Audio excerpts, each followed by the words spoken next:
할렐루야. 예수님의 오심을 기다리는 대림절 두 번째 주일, 특별히 그 어느 때보다 온 인류가 두려움과 혼란, 그리고 생존을 위한 갈림길 앞에서 치열하게 살아왔던 2021년의 마지막 달 12월을 시작하며 용기를 가지고 주님 앞에 나아온 사랑하는 성도 여러분을 주님의 이름으로 환영하고 축복합니다. 오늘 오실 때 눈이 굉장히 많이 와서 좀 어려우셨죠? 그래도 여러분들 교회로 발걸음하셔서 함께 예배 드릴 수 있으니 너무나 감사합니다. 우리는 불과 2, 3주 전만 해도 오랜만에 찾아온 크리스마스 마켓을 기대하고 또 식당과 카페를 이용하며 굉장히 자유롭게 살아왔었습니다.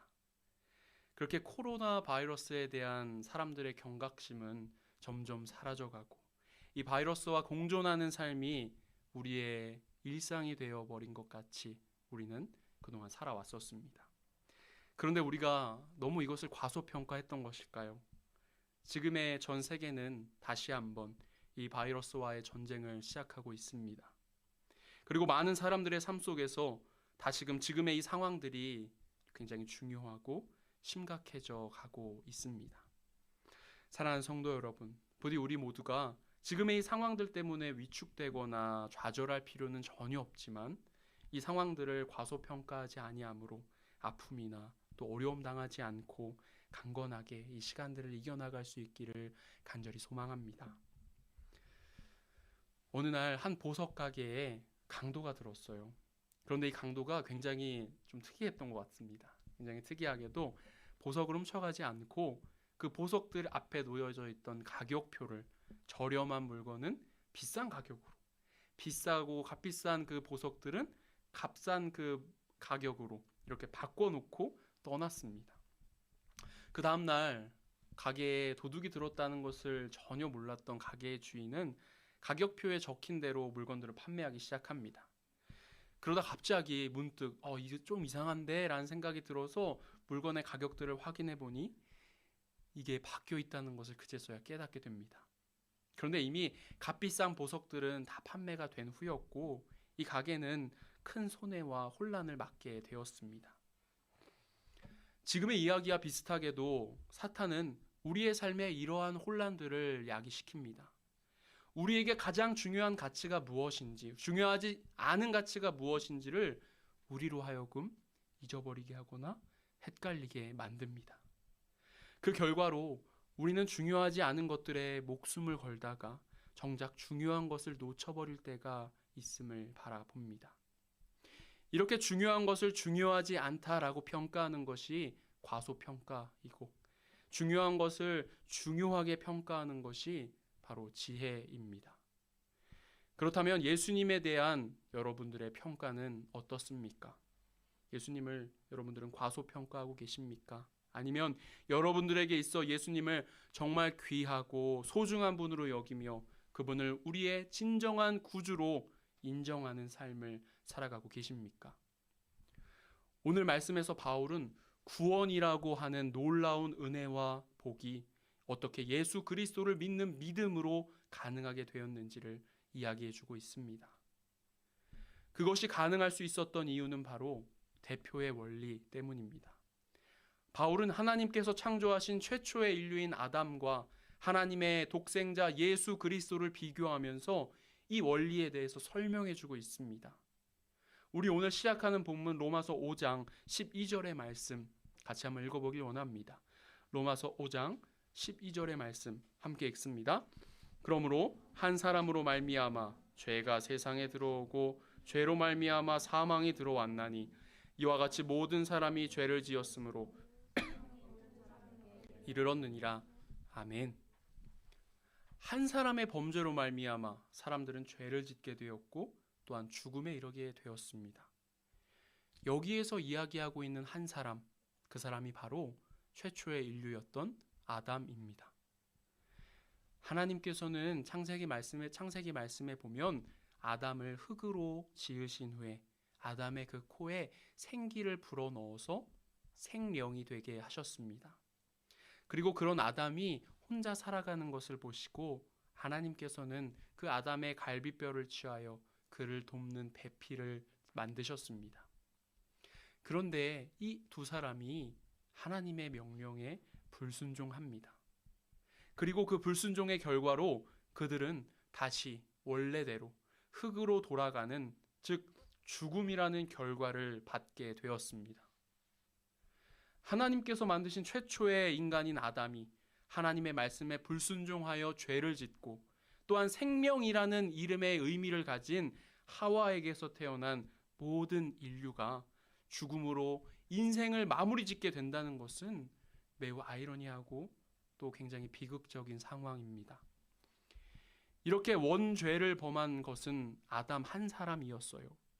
그렇지만 아담에게 속한 모든 인류는 아담 안에 있기 때문에 설사 자신이 그 죄를 직접 저지르지 않았다고 하더라도 죽음의 지배를 받을 수밖에 없는 것입니다. 우리의 의지와 행동과는 아무런 상관없이 원죄가 지어졌다는 그 사실만으로 우리가 그에 따르는 벌을 받게 되었다는 것은 어떻게 생각해보면 우리에게 조금 억울하고 또 불공평하다라고 느껴질 수도 있을 것 같습니다. 하지만 우리가 아무리 부인하려고 해도 모든 인류는 하나님께서 가장 먼저 창조하셨던 인간 아담을 대표로 하고 있기 때문에 우리는 그 관계를 절대로 끊을 수 없게 되는 것입니다. 이것이 바로 앞서 이야기한 대표의 원리입니다. 아담은 한 개인 하나였지만 동시에 모든 인류의 머리이며 대표입니다. 하나님께서는 아담을 온 인류의 머리와 대표로 세우시고 그와 생명 언약을 맺으셨습니다. 그리고 그 언약의 결과로 좋은 결과이든 혹은 나쁜 결과이든 그 결과는 우리 모든 인류에게 미치게 된 것입니다. 이렇게 아담이 지었던 그 범죄는 이 시대를 살아가는 우리에게까지 그대로 모든 인간에게 영향력을 끼치고 있습니다. 그래서 우리 안에 죄가 들어왔고 우리가 이 세상을 살아갈 때 죄를 범하며 살아갈 수밖에 없는 그러한 존재가 된 것이죠. 여기까지 여러분 한번 생각해 보시면 우리 인간의 삶이 얼마나 초라해지는지 모르겠습니다. 또한 너 무엇을 위해 살아가는가 라는 그러한 질문에 죄에 빠져서 그것을 해결할 방법을 알지 못한 채 개인적인 욕심과 바램만이 그 인간 그 마음속에 가득할 뿐 사랑과 섬김과 또한 나눔과 같은 것들은 인간들 안에 존재할 필요도 없었을 것입니다. 하지만 이렇게 죄에 빠져 죽을 수밖에 없는 우리 인생들 안에 한 사람으로 말미암아 영원한 생명이 들어왔습니다. 우리 로마서 5장 17절의 말씀 함께 읽어보겠습니다. 로마서 5장 17절의 말씀 함께 읽습니다. 한 사람의 범죄로 말미암아 사망이 그 한 사람을 통하여 왕노릇하였은즉 더욱 은혜와 의의 선물을 넘치게 받는 자들은 한 분 예수 그리스도를 통하여 하리로다. 아멘. 이 말씀에 보면 우리에게 생명을 준 한 사람, 그 사람이 누구라고 하고 있습니까? 예수 그리스도라고 이야기하고 있죠. 이렇게 대표의 원리는 아담에게서 예수 그리스도로 옮겨지게 됩니다. 예수님 한 분의 순종으로 말미암아 많은 사람들에게 은혜와 의의 선물이 주어진 것입니다. 또한 사람들 가운데 왕노릇하던 죄와 사망 그것들 대신에 생명이라는 것이 사람들 안에서 왕노릇하게 되었습니다. 만약 우리가 아담이라는 한 인류의 최초의 조상이었던 아담이라는 사람 한 사람이 저지른 범죄 때문에 나까지 죄인이라고 불려지는 것이 난 불공평하다, 그 죄는 나와 상관이 없다라고 만약에 우리가 생각한다면 여러분 예수님 한 분의 죽으심과 또 순종으로 그를 믿는 모든 자가 의롭다함을 얻는다는 것 역시 불공평하다, 그건 나랑 상관없다 라고 이야기해야 맞을 것 같습니다. 인간은 자신의 판단과 결정으로 죄를 지었고 하나님의 심판을 받게 되었지만 하나님은 그런 인간들을 사랑하시어 구원하시기 위해 독생하신 예수 그리스도를 이 땅에 보내셨고 그리스도께서 십자가에 돌아가심으로 인하여 즉 그리스도의 죽음으로 인하여 많은 사람들은 생명을 얻게 되었습니다. 예수 그리스도의 죽음을 통하여 생명이 이 땅 가운데 임하였다는 것은 하나님의 놀라운 섭리이며 하나님의 계획하심입니다. 이렇게 바울은 당시 유대인들이 이단시하던 예수 그리스도가 사실은 모든 인류를 죄와 사망으로부터 구원하기 위해 이 땅 가운데 오신 메시아 그리스도라고 증거하고 있는 것입니다. 그렇다면 유대인들이 중요하게 생각하던 구원의 길을 제시하고 있다, 그걸 따르면 무조건 구원받을 수 있다라고 생각하고 붙잡았던 그 율법이라는 것이 무엇입니까? 바울은 우리에게 로마서 5장 13절과 20절의 말씀을 통해서 율법에 대해 이야기해 주고 있습니다. 우리 먼저 로마서 5장 13절의 말씀 함께 읽어보기 원합니다. 로마서 5장 13절의 말씀 함께 읽습니다. 죄가 율법 있기 전에도 때에는 죄를 죄로 여기지 아니하였느니라. 아멘. 이 말씀을 통하여 바울은 죄에 대한 개념이 율법이 있기 전에는 없었다라고 증거하고 있죠. 즉, 이 땅을 살아가는 사람들은 하나님께서 율법을 주신 후에야 어떤 것이 죄이고 어떤 것이 죄가 아닌지를 분명하게 구별해서 알게 되었다는 것입니다. 하나님의 율법은 우리 인간들이 얼마나 많은 죄 가운데 살아가고 있는지를 깨닫게 해주는 죄에 대한 거울입니다. 하나님의 율법은 인간으로 하여금 죄로 얼룩져서 추악해진 자신의 모습을 똑바로 바르게 바라볼 수 있도록 만들어줍니다. 그리고 우리 이어지는 20절에서 바울은 하나님께서 이러한 율법을 사람들에게 주신 그 이유를 이야기해주고 있습니다. 우리 로마서 5장 20절의 말씀 함께 읽어봅니다. 함께 읽습니다. 율법이 들어온 것은 범죄를 더하게 하려 함이라. 그러나 죄가 더한 곳에 은혜가 더욱 넘쳤나니. 아멘. 바울은 율법이 들어온 것이 범죄를 더하게 하려 함이다 라고 증거하고 있죠. 여러분, 이 말씀을 자칫 잘못해서 우리가 바라보게 되면 우리로 하여금 하나님과 하나님의 율법에 대해서 오해하게 만들 수도 있습니다. 하지만 여러분, 분명하게 아셔야 돼요.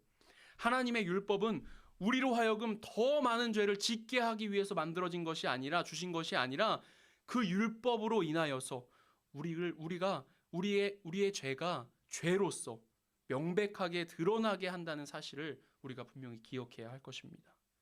그리고 율법으로 인하여서 우리의 죄를 드러나게 하신 하나님의 뜻은 율법을 통하여 우리 스스로가 하나님 앞에 죄인이다라는 것을 깨닫고 또한 우리가 죄인임을 고백하고 회개할 수 있도록 하기 위한 것이라는 그런 사실을 말입니다.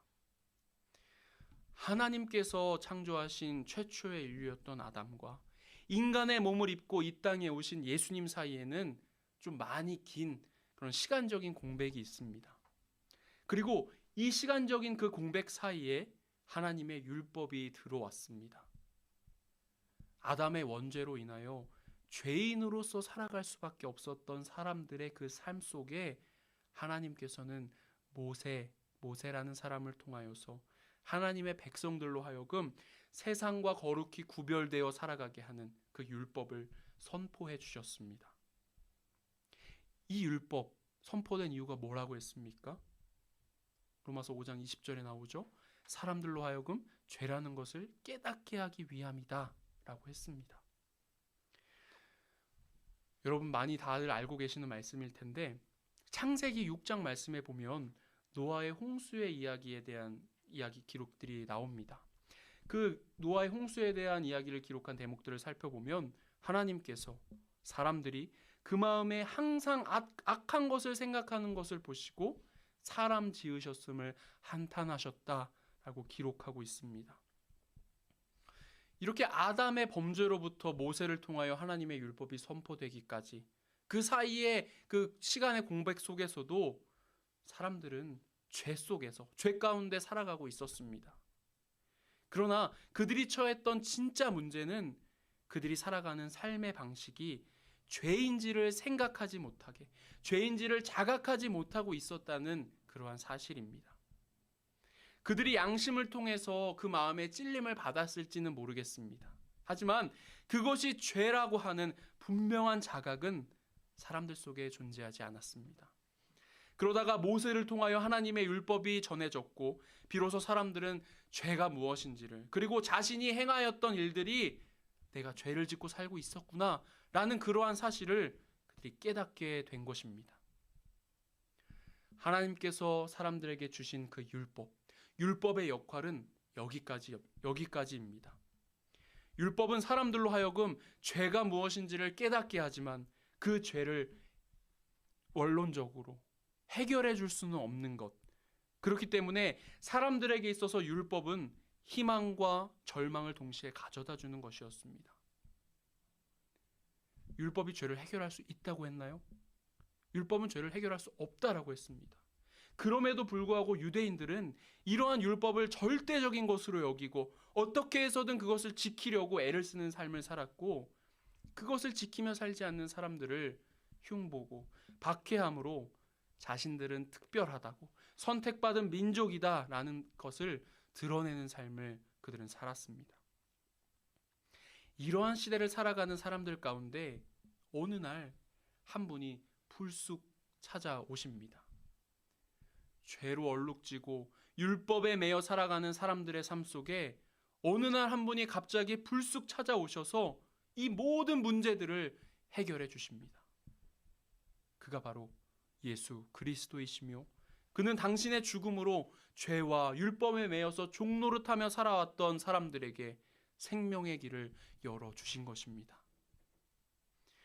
이러한 예수 그리스도의 오심을 기억하고 맞이하는 절기가 지금 우리가 살아가고 있는 이 대림절기입니다.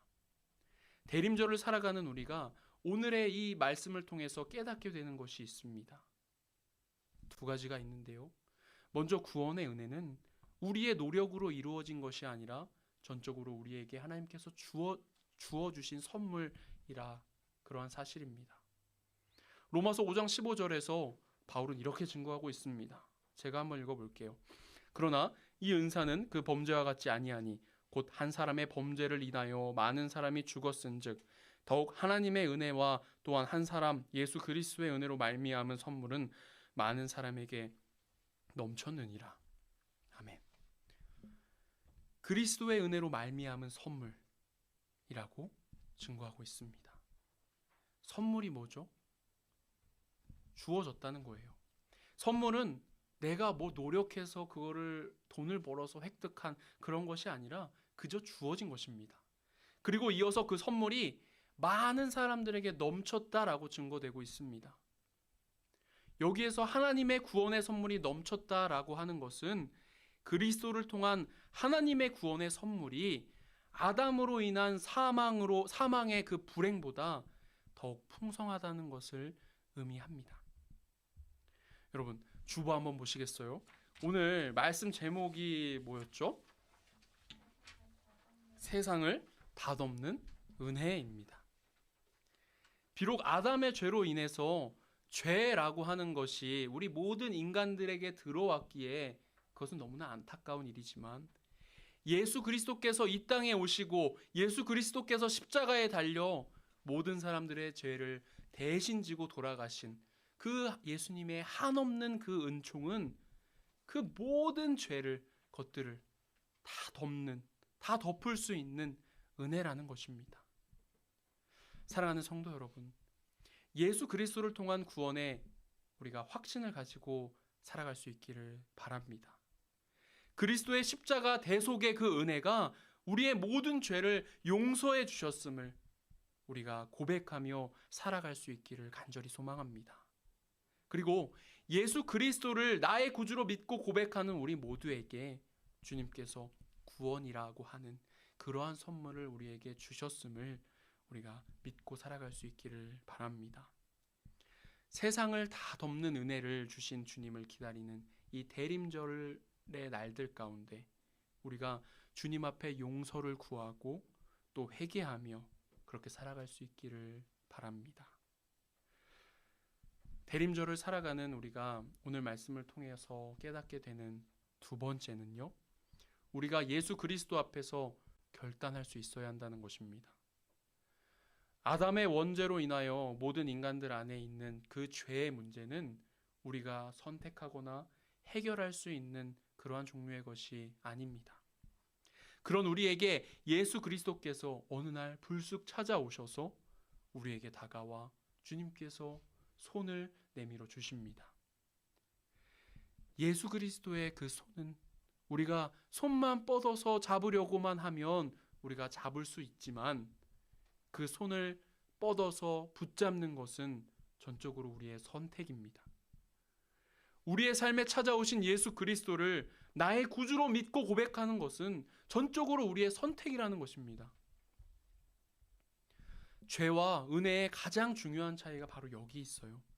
그래서 바울은 로마서 5장 21절에서 이는 죄가 사망 안에서 왕노릇한 것 같이 은혜도 또한 의로 말미암아 왕노릇하여 우리 주 예수 그리스도로 말미암아 영생에 이르려 하려 함이라 라고 말하고 있는 것입니다.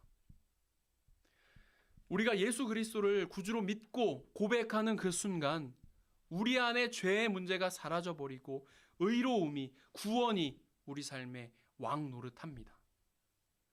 우리의 그 믿음의 고백이 우리의 삶을 전혀 새로운 경지로, 새로운 그 삶의 경지로 이끌어 갑니다. 이것이 바로 바울이 말한 예수 그리스도의 오심이 갖는 의미인 것입니다. 오늘 말씀을 마치겠습니다. 오늘 말씀은 우리에게 세상에는 두 가지 권세가 있다는 사실을 깨닫게 합니다. 하나는 아담으로 말미암은 죄와 사망의 권세이고, 다른 하나는 예수 그리스도로 말미암은 은혜와 생명의 권세입니다. 예수 그리스도께서 세상에 미친 영향력은 그야말로 세상의 모든 것을 다 덮고도 넘치는 그러한 은혜입니다. 주님께서 세상에 미친 영향력은 아담의 죄의 영향력을 무력화시키셨습니다. 주님께서 세상에 미친 영향력은 우리를 죄의 자리에서 의의 자리로 옮겨주셨습니다. 주님께서 세상에 미친 영향력은 죄와 사망이 왕노릇하는 세상이 아니라 그리스도 예수 안에서 의와 평강과 생명으로 왕노릇하게 하셨습니다. 2021년의 마지막 날들을 살아가는 우리 모두가 주님의 오심을 기다리며 우리에게 구원과 새 생명을 주신 그 예수 그리스도를 기억하며 거룩하고 또 그분을 간절히 기다리며 살아갈 수 있기를 간절히 기도합니다. 또한 한 사람으로 인하여서 사망이 생명으로 변화되었다라는 것을 우리가 기억하면서 우리 모두가 그 예수 그리스도께서 걸어가신 그 길을, 그 생명의 길을 함께 걸어갈 수 있기를 간절히 기도하고 소망합니다. 아멘.